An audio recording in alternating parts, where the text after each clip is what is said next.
Control. हाँ जी तो students अस्सलाम वालेकुम, एक दफ़ा फिर से आपको खुशामदीद हमारे चैनल मैथ ब्रांड पे। तो यहाँ से हम एक नए कोर्स का आगाज़ कर रहे हैं जिसका नाम है कम्प्लेक्सिटी, या इसको कहा जाता है कम्प्लेक्स एनालिसिस।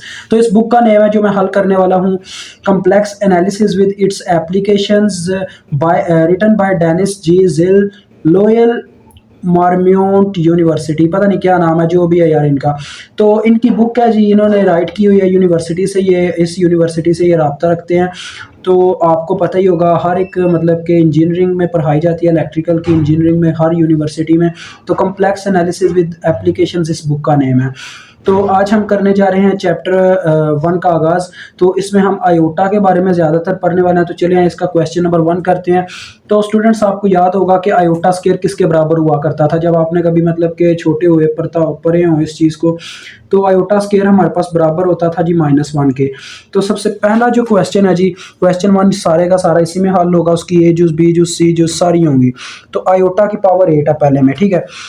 तो देखो आयोटा की पावर 8 है, तो लिहाजा जी आयोटा की पावर 8 को मैं किस फॉर्म में लिख सकता हूँ, जैसा कि हम जानते हैं as well as we know that i square is equal to -1। So लिहाजा हम इसको इस तरह, आई स्क्वायर की हमें वैल्यू मालूम है ना कि आई 8 की, तो मैं इसको इस तरह से लिख सकता हूँ आई स्क्वायर होल की पावर 4। बिल्कुल ऐसा लिख सकता हूँ। उसकी वजह क्या है देखें, क्योंकि 2 × 4 8 हो जाता है, क्योंकि पावरें मल्टीप्लाई होती हैं इस फॉर्म में। तो 8 फिर से आ जाना इस फॉर्म में, मैं इसे लिख सकता हूँ। तो लिहाजा आयोटा स्क्वायर की वैल्यू पुट हो जाएगी -4, और अब इसकी पावर इवन है तो -1 को -1 से मतलब आप कैलकुलेटर पे भी चेक कर सकते हैं, ये 1 आंसर आता है। वैसे इतना क्या करना, अगर पावर इवन हुई -1 की तो पॉजिटिव 1 आ जाएगा, अगर पावर आड हुई तो -1 ही आएगा, बस यही बात है। अब इसकी भी यूज करते हैं, देखिए बहुत ईजी है। उसके बाद आ जाता है आयोटा 11। अब देखो इसमें इसको मैं किस फॉर्म में लिख सकता हूँ। सबसे पहले तो मुझे स्टूडेंट्स इसको 2 चीज़ों में कन्वर्ट करना होगा। देखो मैं इसको कर लेता हूँ आयोटा 10 डॉट आयोटा।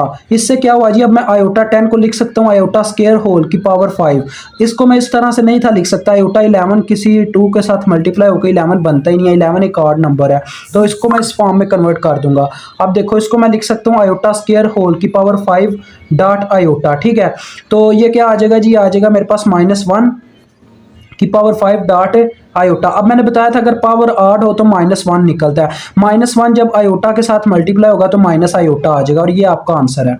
अब हम करेंगे यहाँ पे सी जूस में हमें दिया गया आयोटा की पावर 42। तो ये तो काफ़ी इजी है। देखो स्टूडेंट्स आयोटा की पावर 42 को मैं लिख सकता हूँ आयोटा की पावर स्क्वायर। अब 42 को आप 2 पे डिवाइड करवा के देखो कितना बनता है, 42 डिवाइडेड बाय 2, ये 21 शायद आ जाएगा। तो बिल्कुल 21 आया, यानी कि आयोटा स्क्वायर की पावर आ जाएगी 21। जब मैं इसको दोबारा मल्टीप्लाई करूंगा 42 ही पावर बन जाएगी। इसको मैं इस फॉर्म में लिख सकता हूँ।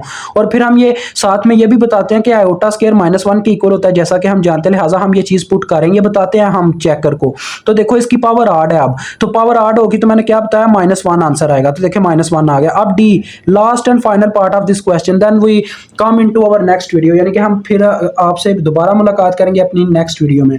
तो आयोटा की पावर है 105। तो देखो स्टूडेंट्स अब इसकी पावर पहले ही 8 में है, तो हमें इसमें से एक आयोटा कम करना होगा, मतलब पावर 8 हुई तो आपको एक आयोटा अलग कर लेना। आयोटा देखें इसकी पावर 1 है, इसकी पावर 104 है, बेसिस सेम है, फिर से 105 ही बन जाना है। तो लिहाजा अब इसको जब हम हल करेंगे तो हमारे पास क्या आएगा, देखें जरा गौर से।